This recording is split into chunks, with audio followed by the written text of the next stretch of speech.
Welcome to the WJBM Outdoors Show, brought to you by Midwest Tractor Sales in Jerseyville. We're coming to you from the WJBM studios in Jerseyville, the voice of the Tri-Counties. I'm Aaron Quillan. I operate Monarch Rivers, where the mission is simple: kill big deer. With us today, so excited, we have Assistant Minority Leader, State Representative of the 100th District, C.D. Davidsmeyer. Yep. Easy for you to say, right? 100th District. Yeah, it's happy to be here with you. Thank you so much for coming. Yeah. So you're Jacksonville born and raised? Yep. Jacksonville born and raised, and grew up out in the country. And one of the things that I took for granted, my kids grew up in town. Okay. I have one just turned 16. Awesome. And so I was always on, driving something through the grass and wherever else. And he's got a little more learning to do, but it's fun. Awesome. So growing up, you grew up on a farm then?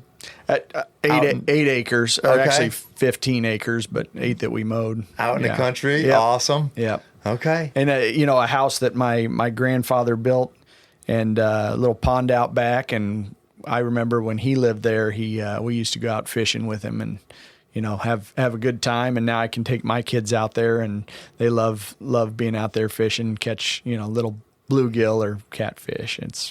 That's what it's all about. Yeah, absolutely. Creating those memories for sure. 100%. Okay. And then you, aside from fishing, you like to do a little waterfowl? Yeah. Little duck hunting. Growing up, I used to go out with my grandfather and my dad, and, we've got some hunting ground that actually I believe my great grandfather bought up in, near the Sangonois. Okay. Up in Mason County near Bath, Snycarty actually. And so I, grew up stomping in puddles when I was 3 or 4 years old, going out to the duck blinds, and back in the good old days when we could, kill out by 9:30 or 10 o'clock and then go walk some fields for some pheasant and quail. So it was, it was a great way to grow up. Okay. For sure. Yeah. Yeah. That's cool. And then I'd imagine you're crazy busy with, representing the 100th District. Yeah. Do you still get a lot of time to get out there with your buds? I don't as much. It's our family business. We have a family business in local road construction, oil and chip, and that's who actually owns our duck hunting land. Okay. And so my cousins Ryan and Michael actually spend a lot of time up there. They plant the millet and do all that stuff and make sure the levees are good and all those things so we can flood fields. And so they do a lot of the work, and I get to have the benefit of going up there a few times a year. But it's just, whether the ducks are flying or not, it's just a great time to get together and just hang out with people you don't normally get to hang out with. Yeah, and there's nothing better than a duck blind breakfast. Absolutely. Absolutely. Cutting it up. Having a good old time. Yeah. That's cool. As you're hunting, you get on the calls a little bit? Are you? Yeah, I used to try a little bit. My lack of I don't get to go very often, so I let the professionals do it most of the time. I don't want to ruin it. We don't get the we don't get the ducks that we used to flying through the area, and so when they come in, I don't want to be the guy that ruins it. Yeah. So it's almost like I'm a guest on our own land because my cousins are out there hunting pretty much every day of duck season. So when I go up there, I play the good guest. They're the boss. I'm okay. I'm just happy to be out of the office, outside, hoping something flies by, you hear some whistling wings or something coming by. So it's just a blast to get out there. I love that. My dad took me duck hunting one time. Bless his heart. I don't think he had any idea what he was doing. I shot a bird, and then I was very fortunate that my friends, when I moved to Calhoun, kind of took me under their wings. And I share similar sentiments. I'll hit a feed and gabble if they want, but other than that, I just kind of let the pros do what they do. Yeah. It's I have a ton of friends that they didn't grow up hunting, and now they're all in on duck hunting. They went in with a group of guys, got some land and some put up some blinds and just go out and have a blast. And it's they love to brag about what they shoot, but it's more about getting together with your buddies and having a good time, and the actual hunting is huge bonus. Huge bonus. Yeah. I'll tell you, as a constituent of the 100th district, I'm struggling saying 100th district. It's tough. Yeah. As a constituent, I think we need more banded waterfowl. I'm all for it. I'm all for it. They don't. Those aren't the ones that my shells decide to hit. Unfortunately, Right.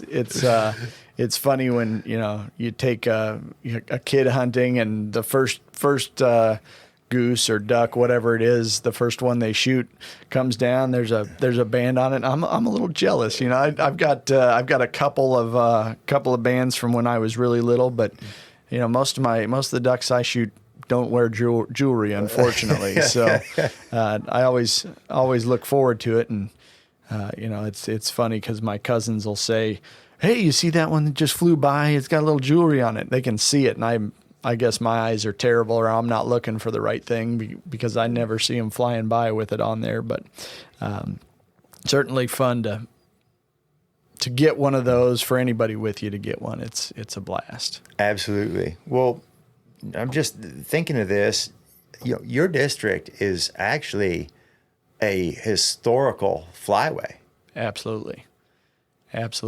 Now, it's no. I was just gonna say, and I've seen it from when I was a little kid. You'd see hundreds of thousands of ducks, and we've got on our property, we've got about a 200 acre reserve that we don't hunt.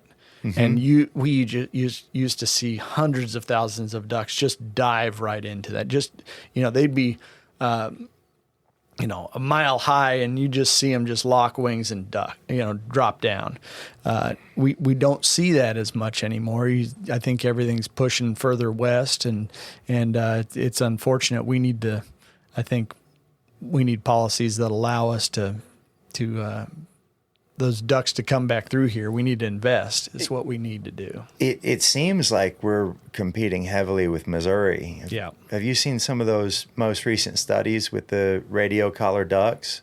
I haven't. They're primarily flying west along the Mississippi River, because Missouri's done a phenomenal job of providing food. Yeah. I think, then you look at the culture of St. Louis. There's a lot of waterfowlers. Yeah. St. Charles and north is kind of where their duck clubs. Man, you go over there and it's just flooded field of corn everywhere. And I think from a private and a public standpoint, that there may be some implications, to that.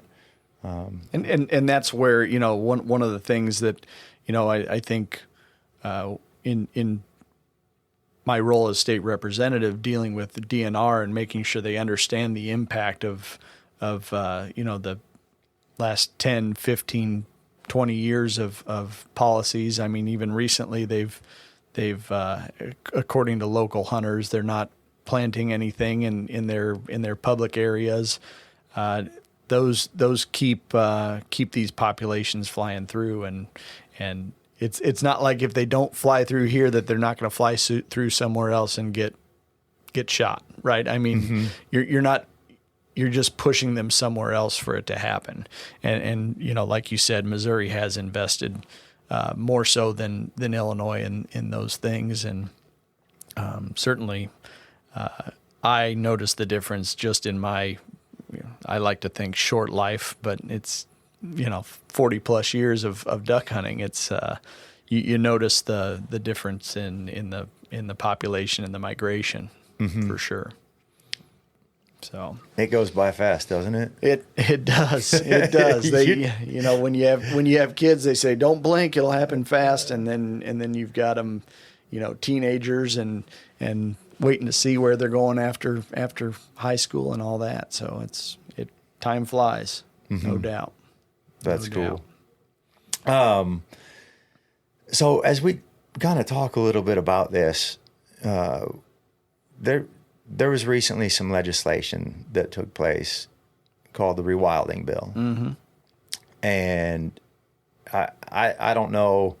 I have heard that there might be some implications with regard to, even moving farther away from the planting and providing, food for migrating waterfowl. Is there anything you can elaborate on that? I have the basics of what you hear. The unfortunate thing about politics, especially right now, is things are uber political, and sometimes just getting basic communication from the administration, who's obviously on the other side of the aisle from myself. Just getting the basic communication on what their policies are is often difficult. So sometimes I get my information from individuals who are trying to work with DNR or whoever else on the local level, just to find out, why are they not planting? Why are they not, what are their policies to encourage the migration to, stay on this side of the Mississippi River and things of that sort. So, it's when I talk to constituents, I tell everybody, tell me everything that you know, because if I don't hear about it, I can't even try to help. So I certainly have information that I can share with them, and they have information they can share back and forth, and together we can hopefully make a difference, make a positive impact. So I can understand that. And the rewilding stuff is I think there's a lot of concerns and legitimate concerns by folks throughout the state, and I don't know what they're going to end up trying to rewild, but it's you hear about wolves and whatever else, but everything that we rewild has an impact on the entire environment. And so are we trying to have a larger impact? Are we trying to affect other populations that are currently here? Are we trying to affect them negatively? I mean, it's all about managing. So, you over the last few years, you look at DNR and you wonder if they're the Department of Natural Resources or if they're the EPA number 2, right? So you just wonder what direction their policies are coming from.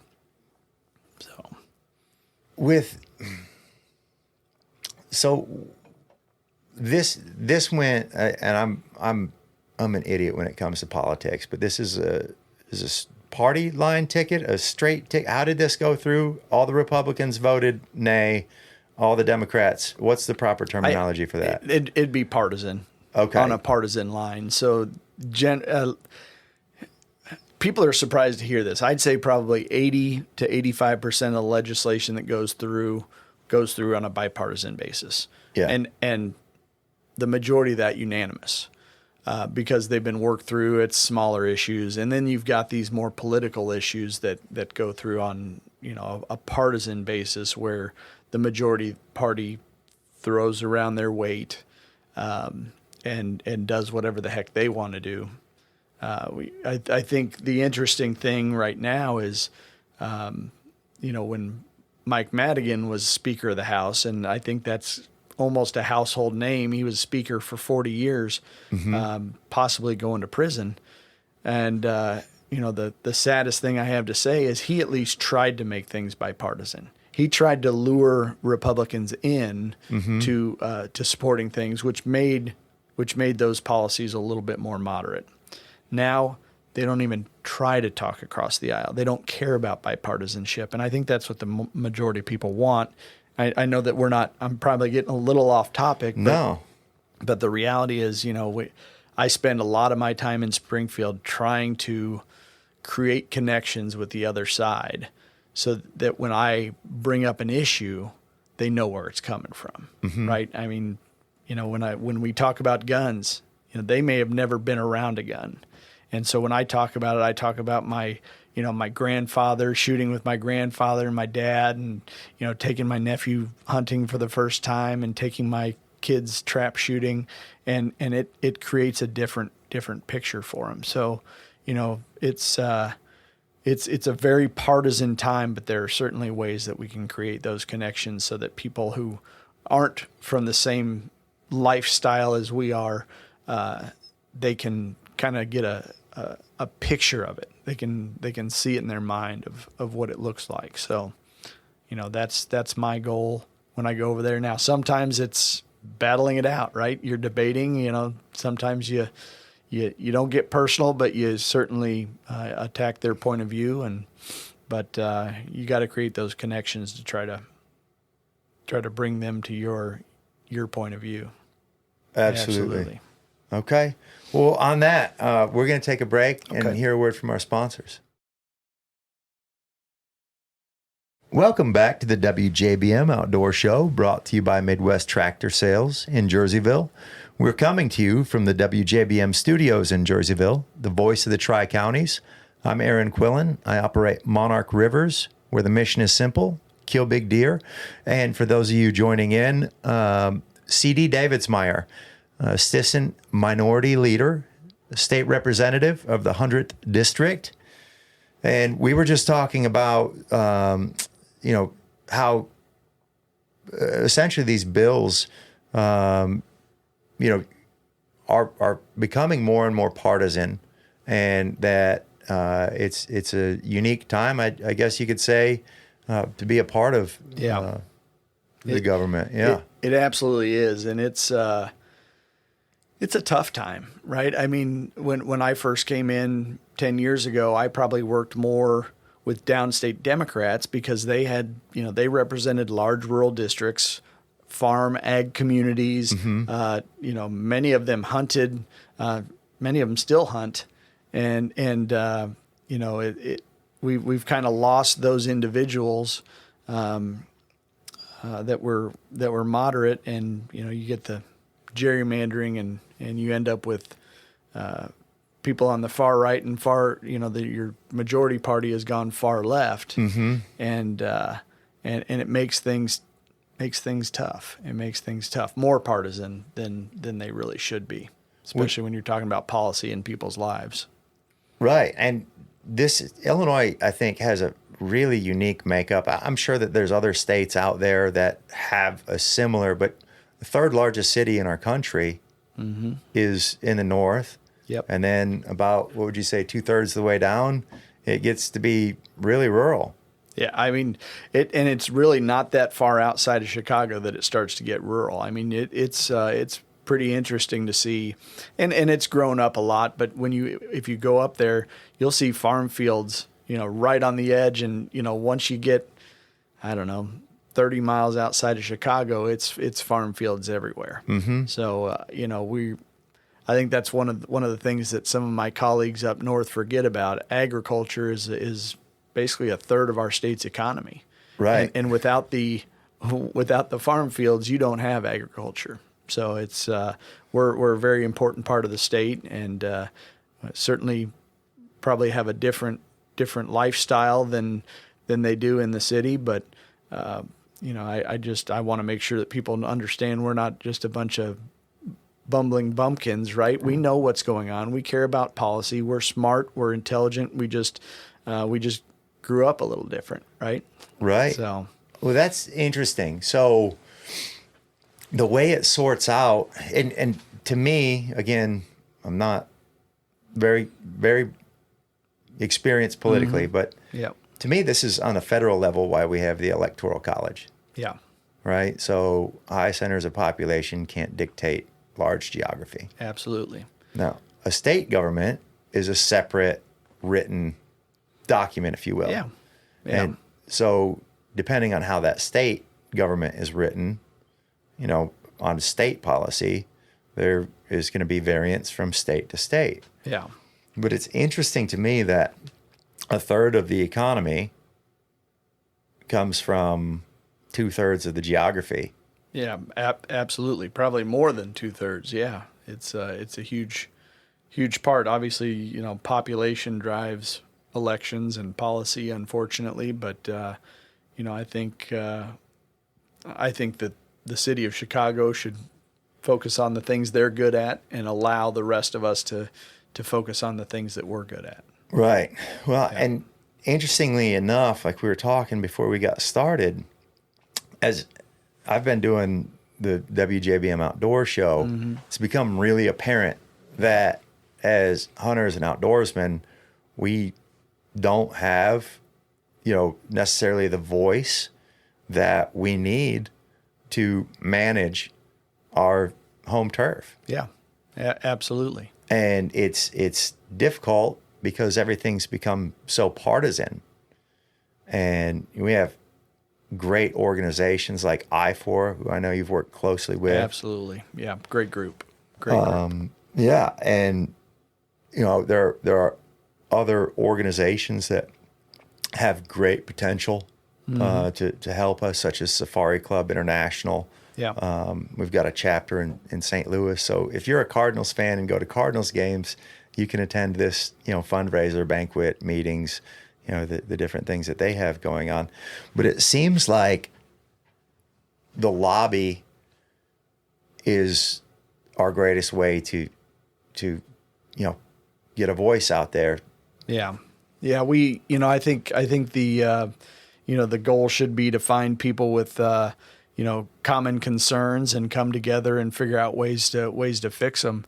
You know, I keep bringing up downstate way of life, right? It is different than growing up in the city. I lived out in Washington, D.C. for about 4.5 years, and I said, there's no way I'd want to raise kids here. I see kids running onto the, you know, the subway system by themselves without their parents.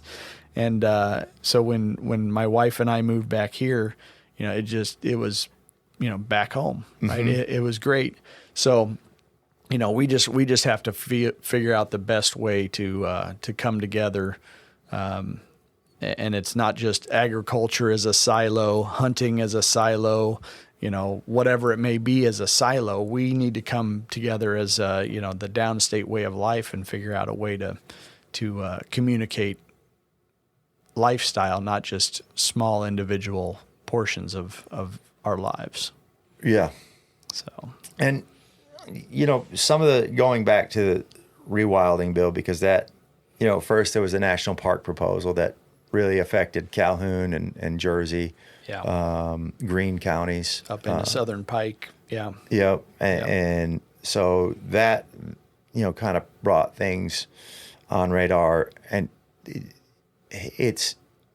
we're talking about, you know, the transparency and partisan, you know, these proposals, these bills. Yeah. Nobody's heard anything about it. And it's kind of interesting because, you know, you always end up with a bad product policy wise when people who really don't know the issue that they're talking about, they hear it from somebody else. But, you know, whether it be an anti-gun person writing a bill about guns, right? If they don't understand them, they can't even write them properly. I've been in a million debates where I say, look, you're explaining it this way. That's not even doing what you're trying to do. You know, you have that issue across the board, whether it's, you know, you end up with bills that should be DNR bills that are coming from the environmental side. Okay. Right. And so, I think we need to do a better job of coming together, getting these groups together and making our voice heard, because the environmental groups are very strong right now. I think they're, you know, pushing the administration, you know, whether they're running the entire show, I don't know, but that's the feeling I get sometimes. And you know, as hunters, we're also conservationists first, right? We care about the next generation being able to come in and live off the land and hunt and do all the things that we have been able to do growing up. And so, they have to understand that we're doing the right thing to ensure that we can continue this. And that means we're not trying to get rid of all the migratory birds or get rid of all the deer, because if that goes away, we lose so much of our lifestyle. So we have a common goal. We're not an adversary, right? Right. We should be a teammate with those groups, and they need to understand that we do care about the same things. We've just lived it, and so we understand the solutions down here may be different than what they have for the Chicago River, right? Right. So. Right. Well, it's funny, conservation and environmentalist, they sound like they should go hand in hand. Yeah, absolutely. But it's almost like what would you say, something that someone stands on it. So it's a hill that someone stands on. Does that become something that somebody identifies with? Like, oh yeah, that sounds good, I'm an environmentalist. Or how does this come about? Yeah, I don't know. I think that, sometimes it's people are looking for a place to belong, right? And they say, oh, well, a lot of people find this to be a popular issue. Mm-hmm. And they jump on board, or they jump in, feet first, ready to go. And then I think you've got true believers in some issues, and then you've got people that are tag-alongs because they don't want to rock the boat. Okay. Luckily, we have a lot of people out there that are willing to rock the boat, because you have to. You have to hear the other side. You have to have those discussions. When you go into a room and negotiate a bill, you should have both sides of the issue, right? Mm-hmm. Not just one side trying to decide how far left you're going to go. You want the other side to kind of moderate it, to make sure that you're not negatively affecting or, unintended consequences of bills and things of that sort. And we're at a point now where you're not getting that other side, and we need to, individuals need to step up. But, I may be a member of I-4, for instance, mm-hmm. but if I'm not talking to my neighbor who's not, I'm just preaching to the choir when I go to an I-4 meeting, or when I go to their annual fundraiser, or whatever it may be. So if you're not talking to your neighbor about issues you care about, do you really care about them? So we need to pull other people in and make sure not just our individual voices, but everyone else's voices are heard as well. So it's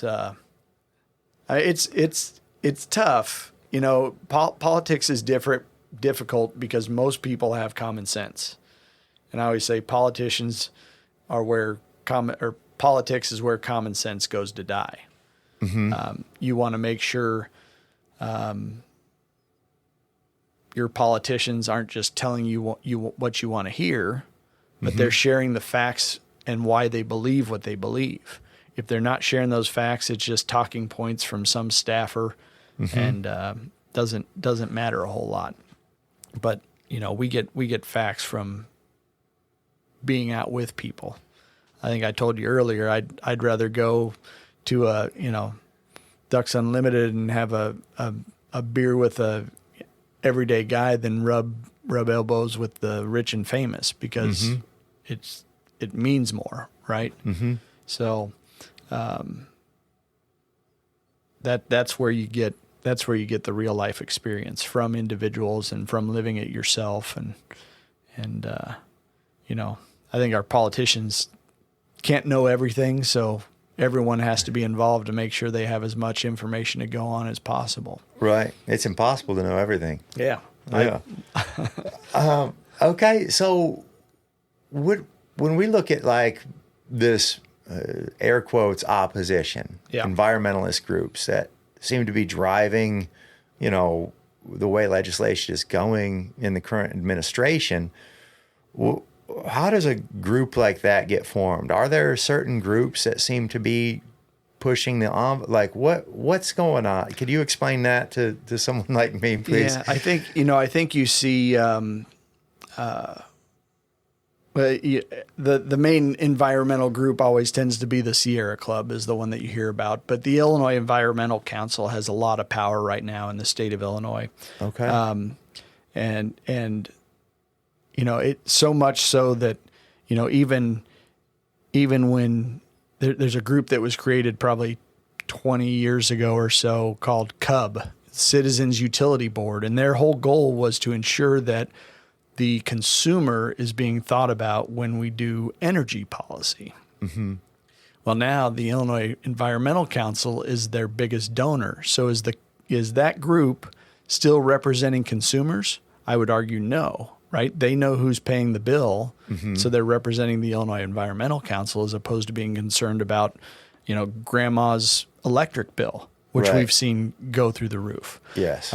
So they're playing games behind the scenes, not just on the lobby side, but getting involved in other groups. Citizens Utility Board sounds like fighting for the people, but when these other groups have gotten involved behind the scenes, they don't really have the same goals as they used to have when they originally created. So, but I would say that when you can find other groups that you have things in common with to team up with, and certainly, I wouldn't say to declare war on the other side, right? You want to try to find common ground, right?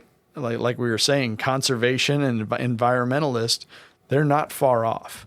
They may look at a different solution than we would look at. But we should find those common grounds and find solutions to the issues that they see as a problem.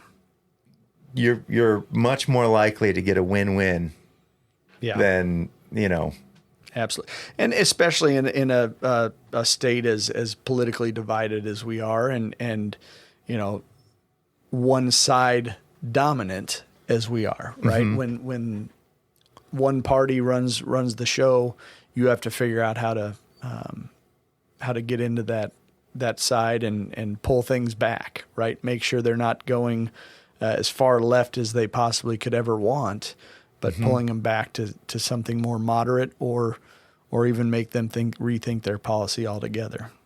So it's a struggle. It's a struggle in the state of Illinois, but certainly we've got the people to step up and do it, and individuals who truly care about our state, care about hunting, whatever it may be, right? Right. We have a lot of good people that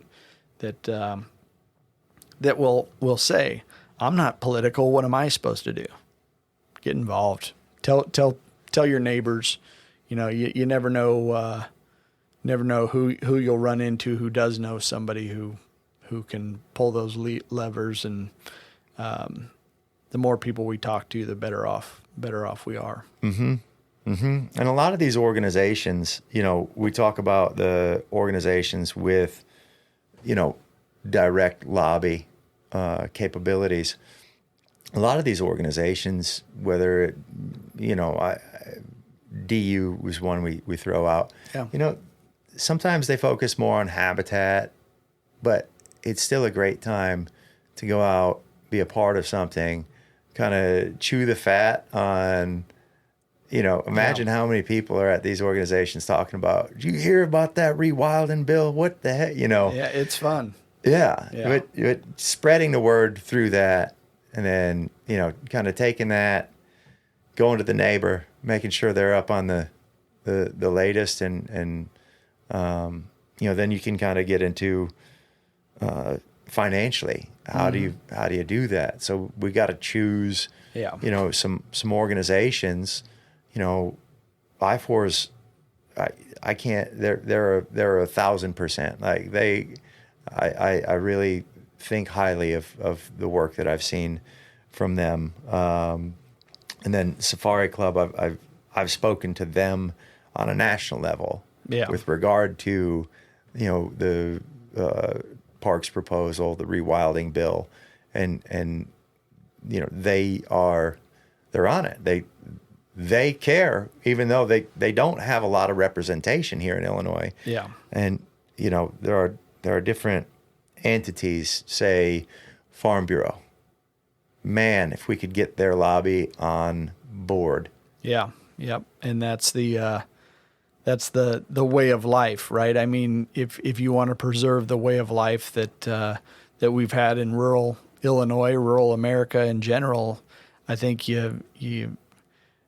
there's this old saying, either if you're in business, you either get into politics or get out of business. And I think like the same thing goes for agriculture, right? Either get into politics or get out of agriculture. Either get into politics or get out of hunting. Yeah. What you can say that for pretty much everything, because if we do it, unfortunately the government wants to be involved in it, and if we can be involved in the front end, hopefully the government will be less involved on the back end.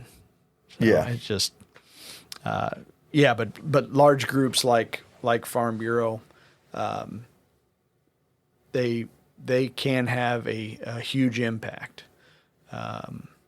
They're when we talk about groups under the dome, right at the Capitol, state Capitol, that's probably one of the strongest lobbies in there.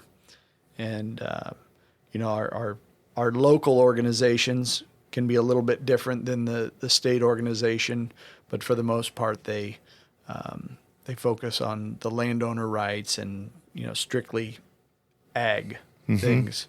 And that's where sometimes it'd be nice to have them as an ally in the overall way of life, as opposed to just agriculture and things of that sort. Farmers and hunters are going to coexist. Absolutely. And it's we've got enough tough times ahead of us with the way things are unfolding, that we might as well claim same team. Yeah. Absolutely. And when I think we were talking earlier a little bit about the nuisance, right? Deer coming through, eating their way through the fields, whatever animal it may be, and that's a perfect way for a farmer who may or may not hunt to team up with a hunter who is looking for some land to go enjoy themselves, I've talked to a number of farmers who say, I don't really hunt, but I would certainly offer the opportunity for somebody to help take care of the nuisance that we have. Call me. Yeah. Have them call me. We'll go. Take care of it. Yeah, for sure. We're going to take a quick break and hear a word from our sponsors. We'll be right back. Welcome back to the WJBM Outdoor Show, brought to you by Midwest Tractor Sales in Jerseyville. We're coming to you from the WJBM studios in Jerseyville, the voice of the Tri-Counties. I'm Aaron Quillan. I operate Monarch Rivers, where the mission is simple: kill big deer. And C.D. Davidsmeyer is our guest, and we're having a great conversation about most recently the marriage between farmers and hunters. And what I find really interesting is we have so much data between the two entities. Yeah. I mean, everything from crop loss to, we have so much data. And then as hunters, we probably have even more data.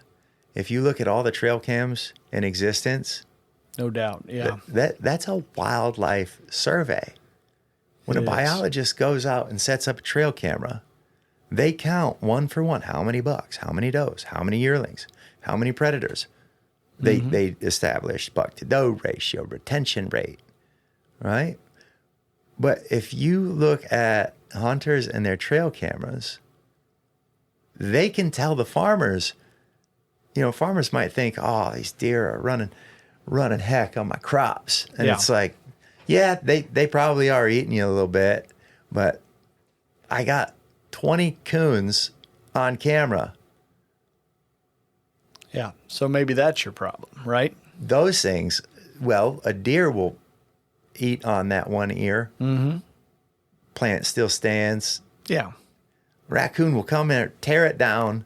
They will destroy the plant before it even has a chance to grow. Yeah. So there's all different aspects, and everybody's holding their data like close to their vest. Yeah. And there's so many people that could benefit. We talk about conservation. It may be, waiting for the right time to strategically let that information out there, right?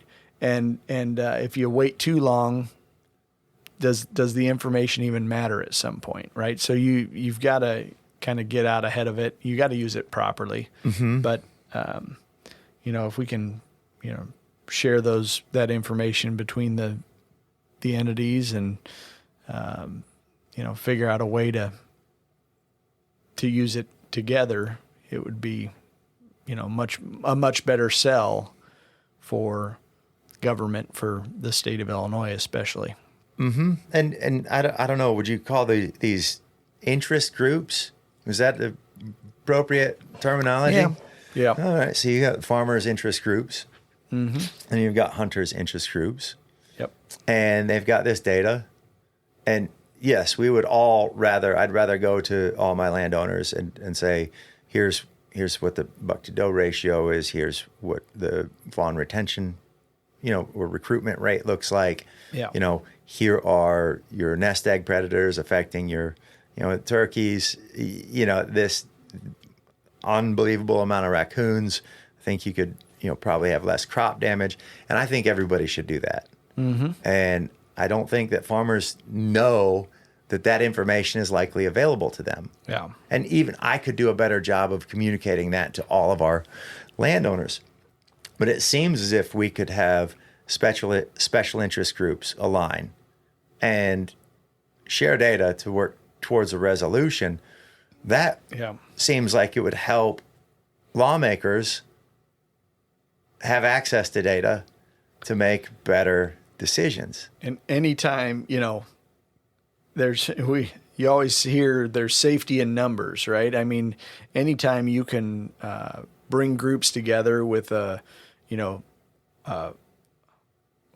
common problem, but more importantly, a common solution to that problem. Mm-hmm. It's one of my favorite committees is actually the Public Utilities Committee, and the reason why is because the chairman of that committee, when an issue comes before us, he says, "Why don't you, both sides of the issue, why don't you guys go work this out, come back with a solution?" Mm-hmm. Right? He doesn't say, "I'm going to take this side, I'm going to take that side." He says, "You guys go figure it out."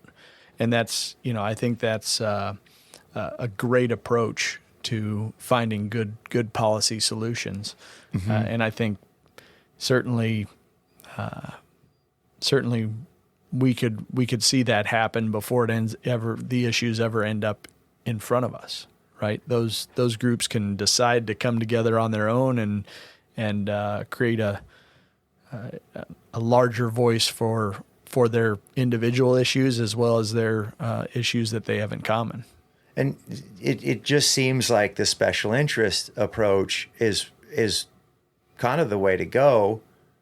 It seems like that right now in the current climate is probably going to yield us more resolution than any other path. And a big part of that, like you said, was lack of transparency. Mm-hmm. And I don't want to beat a dead horse on this, but I think it's important to highlight something that Scotty Bryant said on here is that Pritzker removed the advisory board to the Illinois DNR. Yeah. So that would be, Scotty was on the board. I don't know if that included. I want to say there were maybe 7 members. Okay. It was either 7 or 9 members, I believe. And, I I've known Scotty for a long time, good friend, and myself and Representative Ellick from the Alton area were the ones fighting that tooth and nail. What a lot of people don't realize is the advisory board just gives advice, right? Meaning they will tell you what they believe on an issue, and then you can go off and do whatever you want. Right. You can ignore it. You can do what you want. I believe the governor didn't like the fact that they weren't telling him what he wanted to hear. Okay. And so he decided instead of just still doing whatever he wanted, he decided to get rid of the group in general. And I think it's, while I certainly appreciate my point of view, I think it's important that I hear the other side's point of view, right? You have to understand the other side. If you're only listening to the choir or only preaching to the choir, you're not making an impact. So, basically the advisory board was there as a sounding board. They were the people that looked at a policy or looked at how they were going to spend certain dollars, whether it's federal or state dollars, and they would say, you can spend it that way, or they'd say, I wouldn't stretch those dollars to be spent that way because the federal government could come back and say, give us those dollars back because you didn't spend them properly. And really, it was a protection for the state. And it was, like I said, just advice. It was just another point of view, but it was a group advisory board that was there doing it. The unfortunate thing is when the governor didn't like their point of view, they, especially during COVID, right, tried to find reasons to not have meetings so they couldn't make solutions. One thing in particular, the OSLED grants. Okay. We didn't spend any of that money for, I want to say, probably 2 years. And I mean, it'd be, I don't know, $50, $100 million maybe. We didn't spend any of that money for multiple years because the governor didn't want to go against the advice of the advisory board. So he would just let it sit there. And so that would have been investments in, animal habitats or investments in local parks, things like that. Investment in, teaching kids how to go fishing, right? Just, fun stuff, good community things that we lost out on for a couple of years because he didn't want to be seen as ignoring the advisory board, who had legitimate reasons why they were in opposition. Wow. So instead, they chose to just completely get rid of the advisory board, and they're no longer a problem. Fortunately, we still have groups that stand up for those same issues, like I-4, who stand up and say, I may not be on your advisory board anymore, but I still think it's important that you hear the reason why people are opposed to this or that policy. So right. It's great to have groups like that. We during that debate on getting rid of the advisory board, we tried every parliamentary procedure in the book. I think I want to say Representative Ellick voted to get rid of it, just so that she could put a brick on it. So if you vote for the bill, you're allowed to do what's called postponed consideration. What is it? It's not postponed consideration. There's another parliamentary procedure.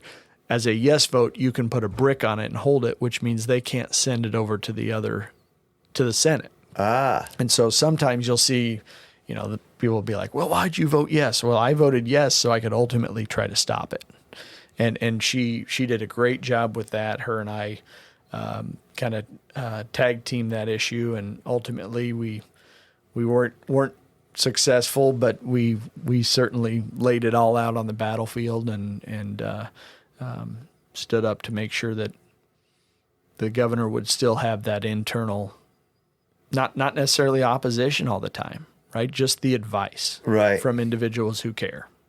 Yeah, if you don't have someone telling you the truth or someone, offering something, feedback, they call that a cult of personality. Exactly. there's a lot of that right now, unfortunately, especially in the majority that doesn't want to hear from the other side. But that certainly is happening a lot right now, the cult of personality. Well, we all understand the current climate. We're living it down here, and we appreciate you so much. There's the first time we met, it was the flood of 19, and we were over there. There was sandbags going on, Calhoun, Green, and we appreciate your efforts. If you don't mind, why don't you give our listeners kind of your handles if they want to follow you on any socials and. Yeah. So I'm probably most active on Facebook. So my Facebook is just State Rep CD Davidsmeyer, Davidsmeyer. And my X handle, or Twitter, whatever you want to call it these days, is just @RepCD. It's pretty easy, and you'll see everything from, we did a pizza party last week with a group of young summer readers. I do a summer reading program, so I did a pizza party with them, and parades and whatever else, Ducks Unlimiteds, migratory waterfowl dinners, all that stuff. Cool. So just we stay pretty busy, and it doesn't always end up on Facebook, but always doing something. Good. Well, thanks again, and we look forward to fighting a good fight with you, man. Absolutely. Look forward to it.